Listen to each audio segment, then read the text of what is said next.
Last time, on What If Goku Was Turned into an Android, the evil Doctor Gero has turned Goku into his most powerful creation, taking him to the World Martial Arts Tournament to test his skills. Though he plowed through the competition, the seemingly evil spawn of King Piccolo proved to be a challenge after he fused with Kami. Even so, Goku seemed to be the one on top, but after the realization that the memories of his friends were coming back, he left the arena, finding himself on Mount Pouzu. Now that his memories were coming back, he knew that he could no longer be a pawn for Dr. Gero, finding solace in Chi-Chi and his friends. But Goku's roots will return in the form of his brother, Raditz. How will our android deal with this threat? The adventure continues now.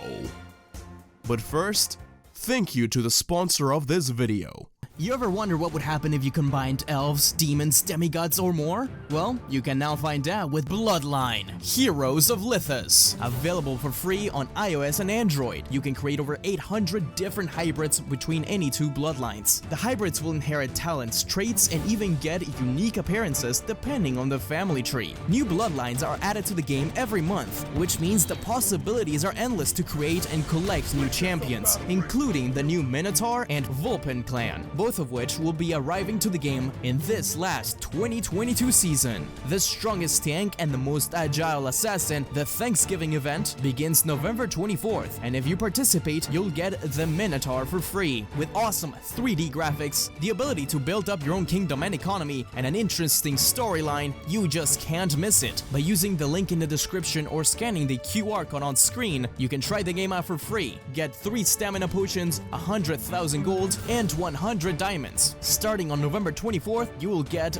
the free Minotaur. Thank you to Bloodline for sponsoring this video. Now, let's continue. A couple of years following the 23rd Tenkaichi Budokai, Raditz finally lands on Earth. He checks his scouter after landing and flies over to Piccolo first, as the scouter can detect androids. Raditz is extremely impressed. When he sees Piccolo, he clearly has an immense power level, and commented on how he didn't expect a Namekian on such a low-level planet. Piccolo has no idea what he's talking about, but he does notice the invader's tail, and he realizes that he must be related to Goku in some way. Raditz can read Piccolo's incredible power, and tells him that he's just there to retrieve his brother. Piccolo nods his head in the direction to where Goku should be, hoping that Raditz finally takes him away from this rock once and for all. Raditz heads over in the direction, flying towards a large mountain, until he comes across a small, isolated house. He figures this must be it. Raditz lands, and he's immediately greeted by Goku. Raditz introduces himself as his brother, and explains how he's there to pick him up, though he's confused as to why the planet isn't in ruins. Goku has no idea what this is about and tells him to just go away. Raditz figures that he must have lost his memory somehow, but continues trying, telling him that as one of the few Saiyans remaining, he has to come with them. They have planets to conquer, and his assistance is needed. Goku continues to refuse,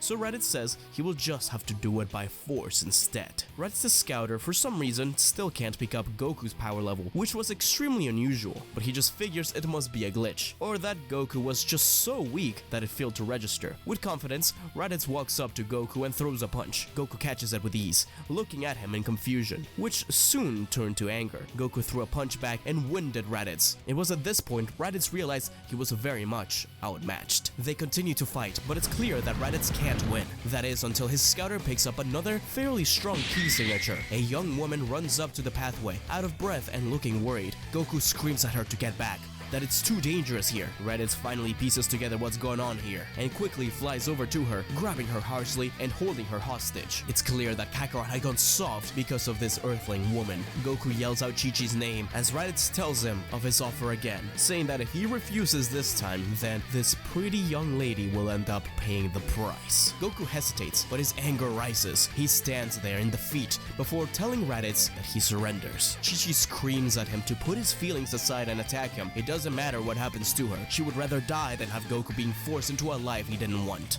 Goku sighs and tells her that he could never forgive himself if anything happened to her. He powers down and tells Raditz that he'll go with him. Raditz smirks and throws Chi-Chi aside. Goku gets up and begins to follow Raditz, but Chi-Chi doesn't give up. She begins attacking Raditz relentlessly, and she's not exactly weak, so she does at least a little bit of damage. This Chi-Chi is a lot more of a fighter after all. Raditz quickly becomes annoyed at this. Goku tells her to stop and rushes in, but it's too late. Raditz simply blasts her aside with a double sundae, instantly killing her. Goku screams out in rage. Tears begin to fall from his eyes. He glares at Raditz, his eyes flashing between the usual deep black and a sparkling greenish blue. Raditz freezes in place, overcome by fear. He can't sense Goku's energy, but he knows that he stands absolutely no chance. Goku speeds towards him, his hair flashing bright yellow as he unleashes a Kamehameha point blank, killing Raditz in an instant. After taking care of Raditz, he walked over to Chi-Chi, holding her lifeless body in his arms as he weeps. Goku, not knowing what to do, instantly thinks of only one person, his creator, Doctor Gero. Luckily for him, his lab was in the same location. He doesn't like him, but he's putting his personal feelings aside for now. He just needs Chi-Chi to be okay. He can still sense her life energy. It's in there somewhere. Dr. Gero is surprised to see Goku again. He looked somewhat scared of him, not knowing why he decided to return all of a sudden. Goku breaks down in tears again and pleads with him to do something about Chi-Chi to save her, whatever it takes. But Dr. Gero replies by saying, "You're no son of mine.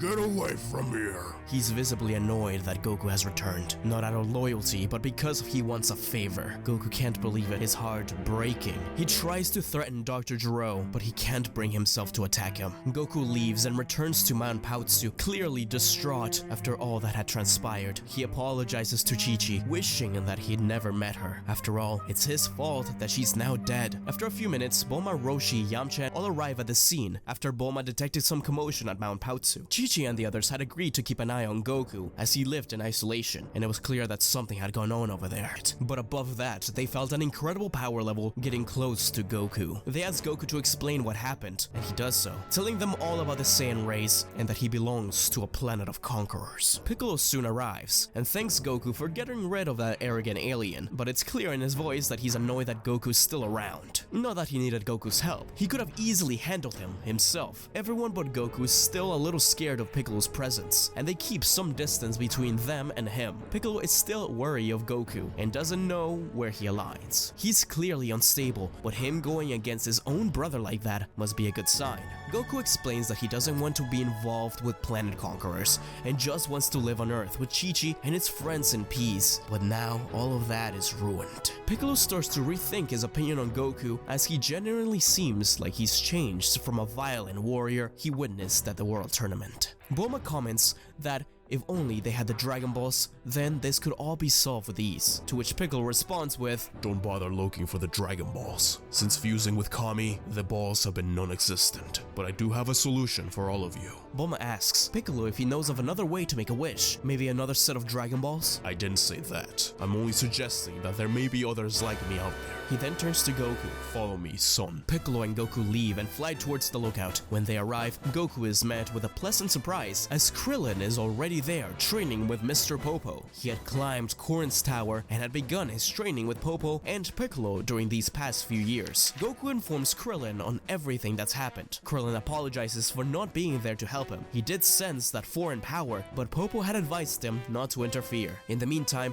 Bulma analyzes Raditz's body and spaceship. She notices his scouter and takes it off of him, keeping it for further analysis. Piccolo walks up to Popo and asks him if he knows anything about Kami's origin or his race. Popo shakes his head in response to the question about the race, but he does say that he knows a little bit about his origin, taking his flying carpet over to Yansubi Heights, where he leads them to a rundown spacecraft covered in moss and vegetation. It looks ancient, but at the same time extremely advanced and futuristic. Popo informs them that this ship was the one that Kami landed on Earth with. This is their key to the location of the rest of Piccolo's race, and hopefully finding some more Dragon Balls. They all return to the lookout, and Krillin suggests that he and Piccolo remain here to train for the time being. After all, it's going to take Bulma a while to figure out how to reverse the ship's flight path and origin. So, Goku, Piccolo, and Krillin remain at the lookout and further their training even more. Goku is miles above everyone, even Piccolo. In the meantime, Bulma checks Kami's old spaceship and starts translating their native language so that they're able to track where it came from. She also hopes that she can make this spaceship fully functional once more, as it's far more advanced than anything they have on Earth. So, using this ship to travel there will probably be their best bet. Given that Bulma's a genius, she only needs a couple of days to figure out how to recreate the flight path. During these few days, she also discovers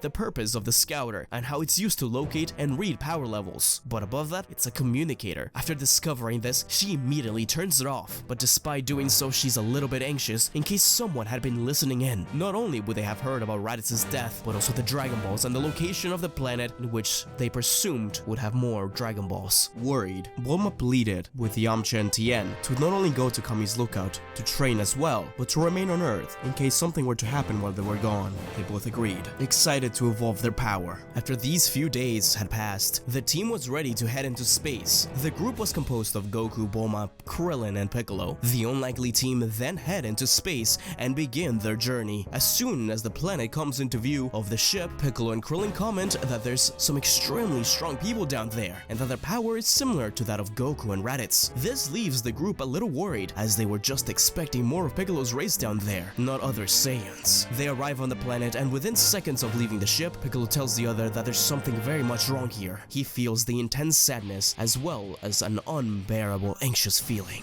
They spot some smoke in the horizon and decide to check it out. Bulma remains on the ship in the meantime, as she figures that it's probably not safe. Once at the village, they are met with a saddening scene as houses and people lay in ruin. Some rubble shifts and everyone is on guard, but instead an old man appears, holding the hand of a child. Both of them look similar to Piccolo.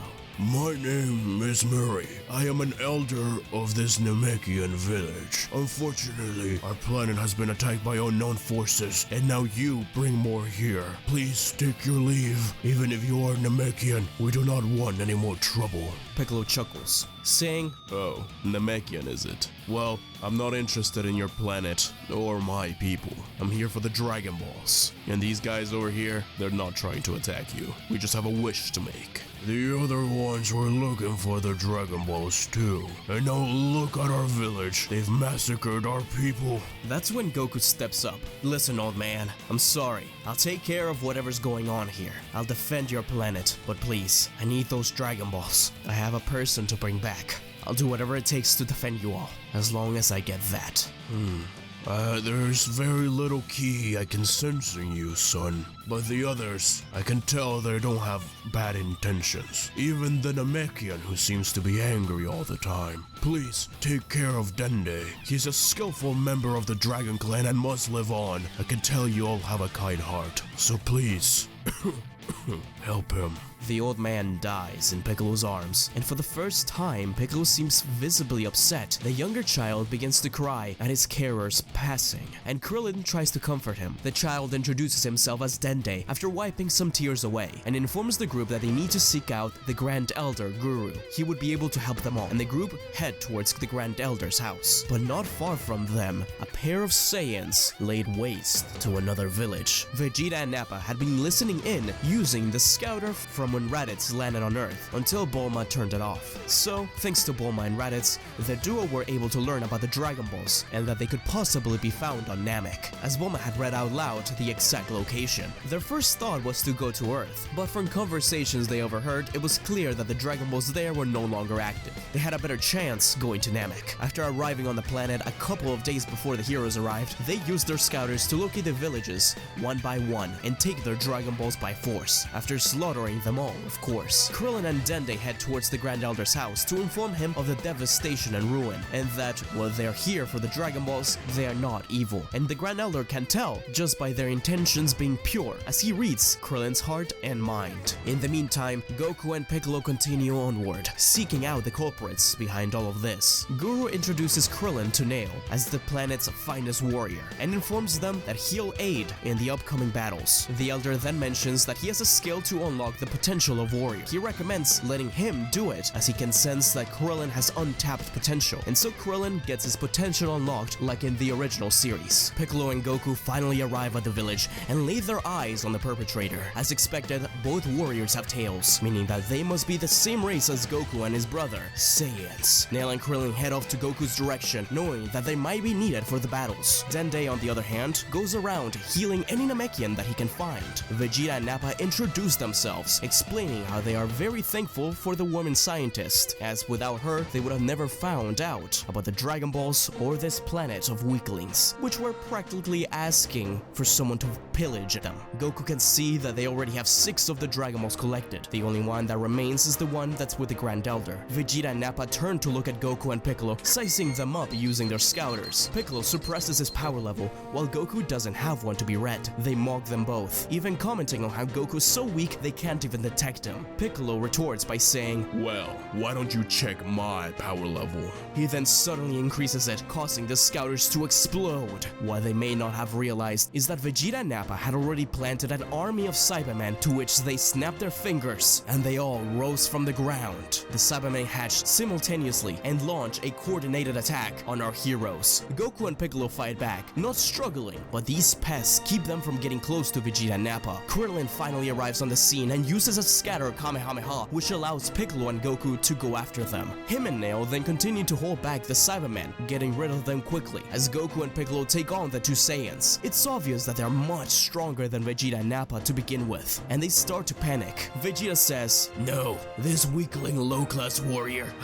You may be stronger than us, but I bet you haven't trained your tail like we have. Vegeta then throws up an artificial moon, and all three Saiyans transform into Ozaru. Nappa and Vegeta smirk as they continue to fight Piccolo together, but Goku begins to rampage, firing blasts all over the place at whoever gets in his way, which first happens to be Nail. Piccolo struggles, but he manages to take out Nappa with some help from Krillin's Kienzan. They then focus their attention on Vegeta. Nail continues to fight violently against Goku, but the Ozaru proves to be way too much, and Nail is ultimately defeated and knocked out with a powerful blast. It seems like all their hope is lost, as Goku's Ozaru is uncontrollable. Him and Vegeta stare down at Piccolo and Krillin, getting ready to stomp on them, but the sound of a death beam cuts through the air, one through Goku and one through Piccolo.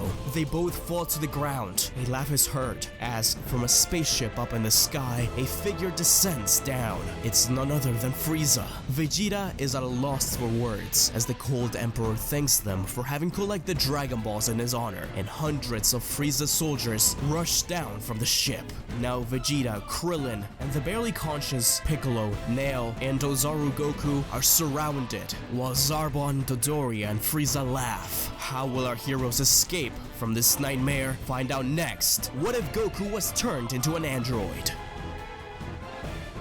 Thank you so much for watching, everyone. I hope you enjoyed the video, and don't forget to like, comment, and subscribe. And share with friends who like Dragon Ball. The next part will be up next week, so don't miss it. And as always, thank you to the Patreons of the channel: JP Law, Angel MR, True Lightning Striker, Squad 100, Ghost 1571, PJ90 the Third, Lee Orchides, Orange Bag YT, Trench Rolls, D-Man Plays, Jim G, Jerome Foster, D Miles, The Gaming Galaxy, Dakota Kaiser, Salil Paranjape, Keith Grimes, Celestia, Dreadpool, and Samuel Randall. Anyways guys, I hope you enjoyed, and until we meet again, see ya!